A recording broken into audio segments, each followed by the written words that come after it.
Community টয়লেটের উদ্বোধন। মালদার মানিকচকের এনায়েতপুর গ্রাম পঞ্চায়েতের তরফে 3,15,000 টাকা ব্যয়ে নির্মিত কমিউনিটি টয়লেটের ফিতে কেটে উদ্বোধন করা হলো। মালদার মানিকচক ব্লকের এনায়েতপুর অঞ্চলের এনায়েতপুর জুনিয়র সংলগ্ন প্রাথমিক বিদ্যালয়ে এই কমিউনিটি টয়লেটের উদ্বোধন হলো। মূলত এনায়েতপুর জুনিয়র সংলগ্ন প্রাথমিক বিদ্যালয়ে যে টয়লেট ছিল তা খুবই জরাজীর্ণ অবস্থায় ছিল, যে কোনো সময় পড়ে যাওয়ার আশঙ্কা ছিল। তাই বিদ্যালয় কর্তৃপক্ষ এনায়েতপুর গ্রাম পঞ্চায়েতের কাছে দাবি রেখেছিল উক্ত গ্রাম পঞ্চায়েতের উপপ্রধান মাহবুবুল হকের উদ্যোগে কমিউনিটি টয়লেটের কাজ করা হলো। উক্ত প্রাথমিক বিদ্যালয়ের প্রধান শিক্ষক মোহাম্মদ দিয়াউল হক বলেন, আমাদের বিদ্যালয়ে 208 জন ছাত্রছাত্রী রয়েছে। বিগত সময়ে যে টয়লেট ছিল তা খুবই জরাজীর্ণ অবস্থায় ছিল, যে কোনো সময় পড়ে যাওয়ার আশঙ্কা ছিল। ছাত্রছাত্রীদের দাবি মতো কমিউনিটি টয়লেট করে দেওয়ায় বেশ সুবিধা হয়েছে। এনায়েতপুর গ্রাম পঞ্চায়েতের তরফ থেকে 24 বছর অর্থবর্ষে 15 ফিনান্স থেকে 3,15,000 টাকা ব্যয়ে এনায়েতপুর গ্রাম পঞ্চায়েতের এনায়েতপুর হাই স্কুলের একটা সংলগ্ন প্রাথমিক বিদ্যালয় আছে, সেই বিদ্যালয়ে একটা কমিউনিটি টয়লেটের উদ্বোধন করা। আচ্ছা, কতটা প্রয়োজন ছিল? এখানে দীর্ঘদিন থেকে একটা টয়লেট ছিল এখানে, খুব জরাজীর্ণ অবস্থায় ছিল, সেটা যে কোনো সময় পড়ে যেত। তো শিক্ষকগুলো আমাকে বলেছিল এটা করে দিলে খুব ভালো হবে, তাই আজকে করতে পেরেছি, খুব ভালো লাগছে। আপনার নাম বলবেন কি? আমার নাম মাহবুবুল হক, এনায়েতপুর গ্রাম পঞ্চায়েতের উপপ্রধান।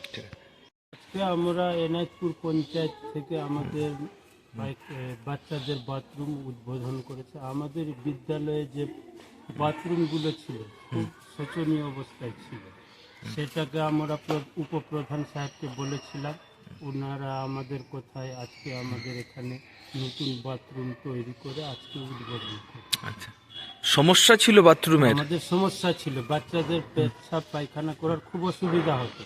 আচ্ছা, এটা আমরা পেয়ে খুব উপকৃত হলাম। আচ্ছা, এটা কোন স্কুল? এটা হলো Enayetpur junior high attach primary school. আচ্ছা, কতটা ছাত্রছাত্রী পড়ে, কতজন? আমাদের স্কুলে 208টা ছাত্রছাত্রী। আচ্ছা, তাদের সমস্যা হচ্ছিল? হ্যাঁ, কেন, বাথরুমটা কি অবস্থায় ছিল? বাথরুম সাংঘাতিক, কোনো সময় পড়ে যেত বাচ্চাদের উপরে, এমন অবস্থায় ছিল। কি দীর্ঘদিনের ছিল? দীর্ঘদিন ধরেই এখানে ছিল। আমার তো আসা এখানে 8-9 মাস হয়েছে। আচ্ছা, তার আগে থেকে খারাপ অবস্থায় ছিল? খারাপ অবস্থায় ছিল। এবার হলো? হ্যাঁ, সুবিধা হলো? এবারকার আমাদের বাচ্চাদের ছাত্রছাত্রীদের পায়খানা বাথরুম পেয়ে খুব সুবিধা হলো। উপপ্রধান যে এই উদ্যোগ নিলেন, কি বলবেন তাকে? উপপ্রধানকে আমাদের খুব আনন্দের সঙ্গে বলবো, এটা আমাদের করে আমরা খুবই স্কুলের পক্ষ থেকে উপকৃত হলাম। আর আমাদের স্কুলের পক্ষ থেকে ওনাকে অনেক অভিনন্দন জানাচ্ছি যে আমাদের পায়খানা বাথরুম করে দিয়েছেন। আপনার নাম বলবেন, কি দায়িত্বে রয়েছেন? আমি এনায়েতপুর জুনিয়র হাই অ্যাটাচ স্কুলের প্রধান শিক্ষক। আজকে এনায়েতপুর গ্রাম পঞ্চায়েতের পক্ষ থেকে আমাদের এটা মাননীয় প্রধান সাহেব মাহবুবুল হক, ওনারই বুথ।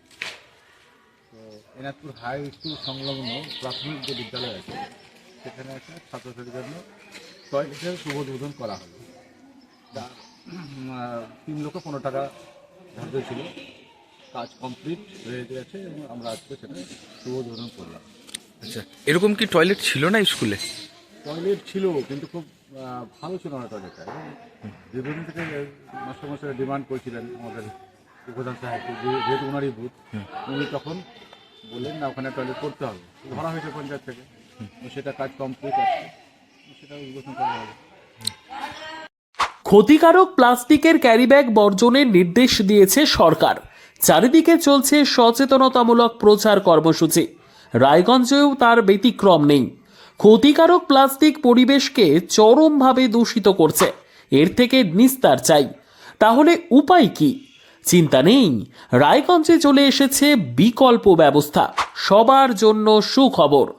পশ্চিমবঙ্গ সরকারের অনুমোদনে আগামী সপ্তাহ থেকেই শহরে তৈরি হতে চলেছে পরিবেশ বান্ধব দূষণমুক্ত বিভিন্ন ধরনের বায়ো ক্যারিব্যাগ, যা অবশ্যই পচনশীল।